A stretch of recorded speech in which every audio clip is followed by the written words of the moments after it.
Hello everyone! Welcome to ArtsWestchester's Virtual Art Workshop.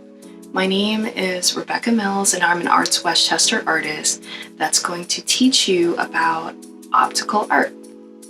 So what optical art is it's usually abstract patterning that uses figure ground reversal to either confuse your eyes or create an illusion that something more is there. And figure ground reversal is when the background and the foreground merge together and you can't really tell what's forward and what's back, and that's a part of the illusion. Typically, optical illusions use black and white as a contrast, but there are plenty of optical illusions that use colors, and that's a whole nother advanced level of creation. But today we're going to keep it with black and white so that we can really think about positive and negative space. This project is based off of Bridget Riley. Bridget Riley is a British artist. She's no longer alive, but you can find a lot of information on her. So you can look her up on Tate Modern's website or Artsy's website, or just Google her name and a lot of interesting work will come up. The particular work that we're basing off of is called Untitled Fragmented 1965. And this is what we're going to be making, and this looks similar to what she made, but you know, you're going to put your own little spin on it, and I'll tell you how to do that. So join me in this workshop, and I hope you have a lot of fun. So what you're going to need is a piece of paper, a ruler, very important for measuring and straight lines, pencil and eraser, or if you have a pencil with an eraser already on it, that's better. Pencil sharpener, and something to use to color in your work. So I'm personally going to use a permanent marker. This is my preference. You can also use a colored pencil, or if you have magic markers, that works too. Crayons work too. Whatever you want to use, that's fine. Just make sure it's one solid color that you use, maybe black or a dark color, to really get that stark contrast between the background and the foreground.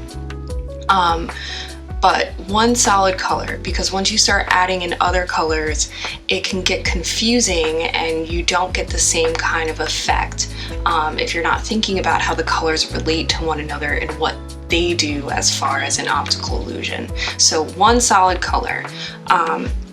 So let's get started. Once you have the measurements of your paper, it'll be easier to figure out the center.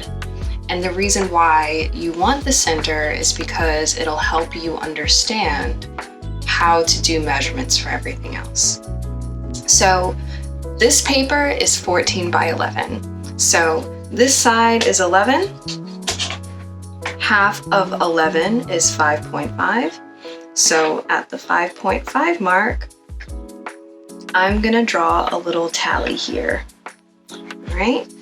And then this side is 14. My ruler is too small, but I already know half of 14 is 7, so I can make a little tally mark here. At those tally marks, you can take your ruler, keep your ruler as straight as possible so that you get a nice, good, even line, and you draw one nice line. And make sure it's nice and light, because when you go to erase these lines, it'll look much cleaner. And if you do it too dark, it's gonna be much harder to erase, and it might make your picture look the way you don't want it to look. All right, and at this mark, I'm gonna do my second line. Again, keep it as straight as possible and as light as possible. And now we have a crosshairs for where our center is. So where those lines meet, that is your center. So now that you have your center, you can take your ruler, start at the center, and kind of feel out where you want this scrunch section to be. So I'm gonna make mine's more up so that it looks like the top is shorter and the bottom is longer, but you can bring it down, make it like the top is much longer and the bottom is much shorter, however you feel. It can even be in the center and it looks like everything's scrunching towards the center. But I'm gonna move up and I'm gonna make the line about 5 inches. So that's another thing to think about. How thick or small do you want this line to be? So measurement is always important. Thinking in inches is always important because it helps you get a more precise type of line rather than, you know, just freehanding it and it doesn't necessarily come out clean looking. So 5 inches here. And so I'm gonna erase some lines that I did. All right. So I drew really lightly, so I'm hoping that you'll be able to see what I did here. So this is where the crosshair section is, and then this is where the line is. So now, to create the illusion that these lines are being scrunched in, take your ruler and mark off little tallies to show where you're going to draw lines from, because this will help you for when you're drawing from the top and drawing from the bottom. So my line is 5 inches, and what I am doing is making a tally at every ½ inch.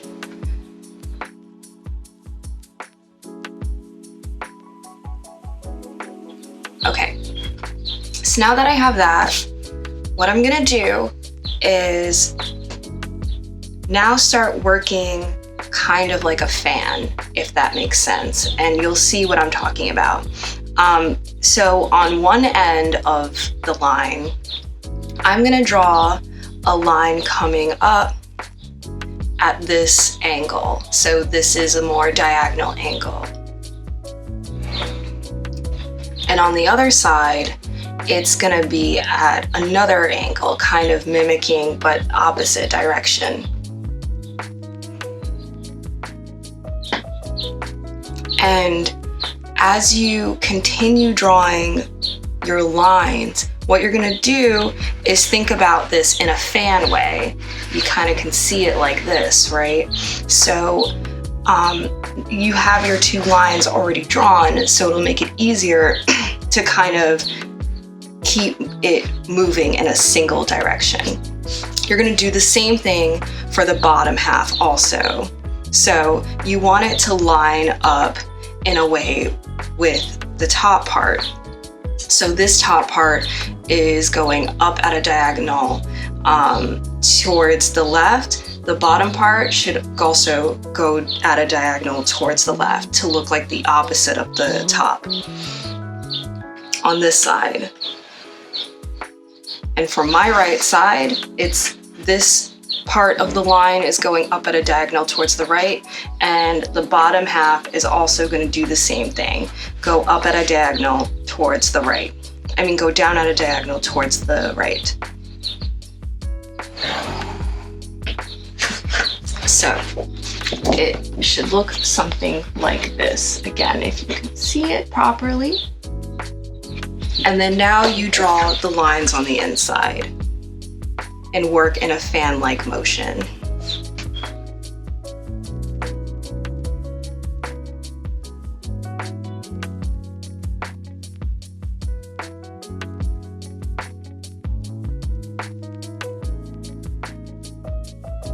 And the top should mimic the bottom.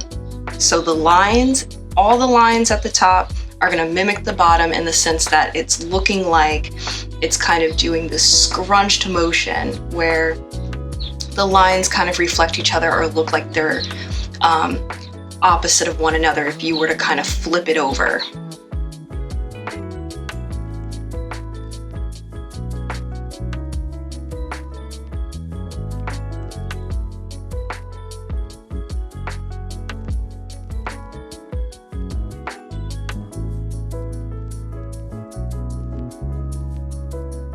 So once you have your lines drawn in, what you can now start doing is taking your coloring material and marking off where you're going to be drawing in.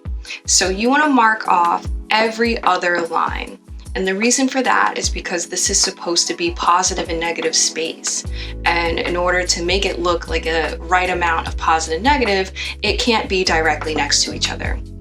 And so whatever dots you draw on the top should be the exact on the bottom, because it's supposed to look like one continuous line.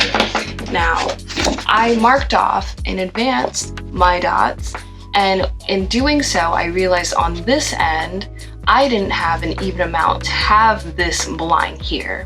So to get this line, because I didn't have an even amount, I added another 1/2 inch to the center line here, and then created another top and bottom vertical line.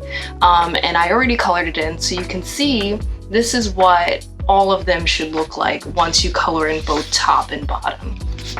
So once you have everything planned out, once you are sure that the ends are even and the inside has a nice amount of lines to create this illusion, you can get started with coloring everything in. So now that you've finished coloring everything in, it should look something like this.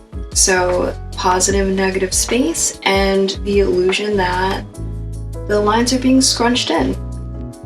So one word of advice is, if you don't mind messing up your ruler a bit, you can always hold up your ruler to the edge of the line as you're coloring it in to keep them nice and straight. But other than that, I hope you enjoyed everything. I hope you had a good time and you made something that you really love. So if you enjoyed this workshop, there's plenty others that you can learn from on ArtsWestchester's website, artsw.org, and hope to see you again. Thanks.